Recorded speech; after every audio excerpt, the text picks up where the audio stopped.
আসসালামু আলাইকুম। আজ আমি শেয়ার করব চিজ ছাড়া, মেয়োনিজ ছাড়া ঘরে থাকা উপকরণ দিয়ে পারফেক্ট ও দারুণ স্বাদের পিৎজা রেসিপি।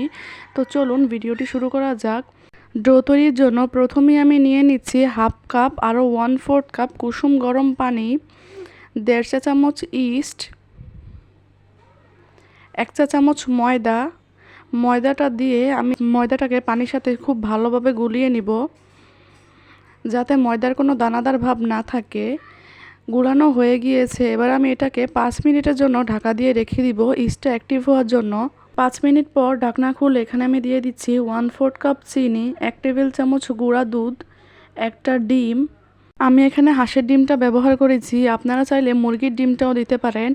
এবার ডিমটাকে ও চিনিটাকে খুব ভালোভাবে গুলিয়ে নিতে হবে যতক্ষণ না চিনিটা মেল্ট হয়ে যায়।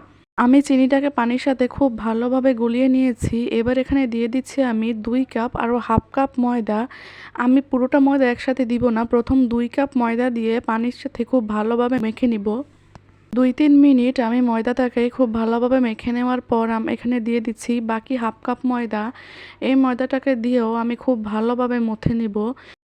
প্রথমে মেখে নেওয়ার সময় মনে হবে ময়দাটা খুবই নরম রয়ে গিয়েছে, হাতের সাথে লেগে আসছে, কিন্তু কিছুক্ষণ মেখে নেওয়ার পর ঠিক হয়ে যাবে। তাই ময়দাটা খুব ভালোভাবে মেখে নিতে হবে। ময়দাটা যত ভালোভাবে মাখা হবে, পিৎজার রুটিটাও ততটা সফট হবে ও মজা লাগবে। এবার এখানে দিয়ে দিচ্ছি আমি 2 টেবিল চামচ সয়াবিন তেল, দিয়ে ময়দার সাথে খুব ভালোভাবে মেখে নিচ্ছি। তো দেখতেই পেলেন আমার ময়দাটা প্রথমে কিন্তু একটু ভেজা ভেজা মনে হচ্ছিল, নরম নরম লাগছিল, কিন্তু কিছুক্ষণ মেখে নেওয়ার পর এখন আমার ময়দাটা একদম পারফেক্টলি হয়ে গিয়েছে। এবার আমি ময়দাটাকে একটা গোল শেপে নিয়ে নিচ্ছি। ময়দাটাকে রাখার আগে আমি কিছুটা পরিমাণ সাদা তেল মেখে নিচ্ছি, যাতে ময়দাটা নিচ দিয়ে লেগে না যায়। এবার আমি ময়দাটার উপর দিয়ে কিছুটা পরিমাণ তেল লাগিয়ে এটা ঢেকে রেখে দিব 1 ঘন্টার জন্য। এবার আমি পিৎজার উপরে দেওয়ার জন্য চিকেনটা তৈরি করে নিব। তার জন্য নিয়ে নিচ্ছি 1 কাপ বোনলেস চিকেন, লবণ, হলুদ গুঁড়া, মরিচ গুঁড়া, সামান্য জিরা গুঁড়া, ধনে গুঁড়া, গরম মশলা গুঁড়া। আমি সবগুলো মশলা খুবই অল্প পরিমাণে দিয়েছি। এবার দিয়ে দিচ্ছি সামান্য সয়া সস, 1 চামচের মতো গুঁড়া দুধ, হাফ চা চামচের মতো আদা রসুন বাটা, 1 চামচের মতো টমেটো সস দিয়ে আমি খুব ভালোভাবে চিকেনটাকে মেখে নিব। আমি মাংসটাকে খুব ভালোভাবে মেখে নিয়েছি, যাতে মাংসের ভিতর সবগুলো মশলা খুব ভালোভাবে ঢুকে যায়।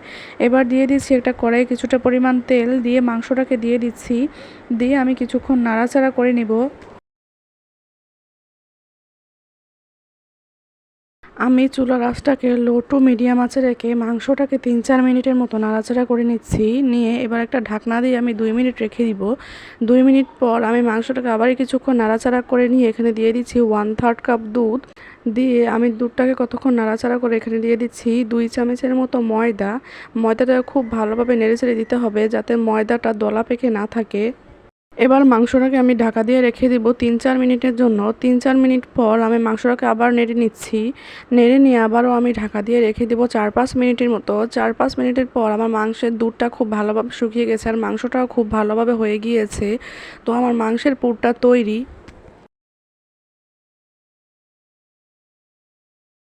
এইদিকে আমার ময়দাটাও ফুল একদম ডাবল হয়ে গিয়েছে। এখন আমি ময়দাটাকে চারদিক থেকে সরিয়ে মাঝখানে এনে নিচ্ছি।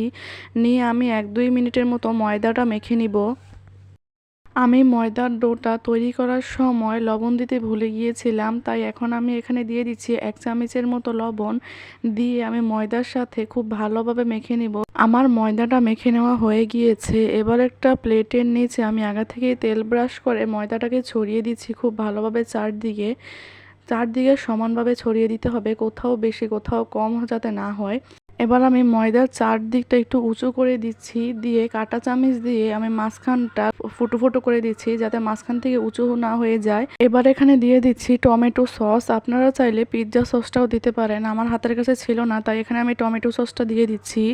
আমার সসটা দেওয়া শেষ। এবার এখানে দিয়ে দিচ্ছি কিছুটা পেঁয়াজ। আমি পেঁয়াজটাকে একটু মাঝখান দিয়ে কেটে নিয়েছি লম্বা লম্বাভাবে।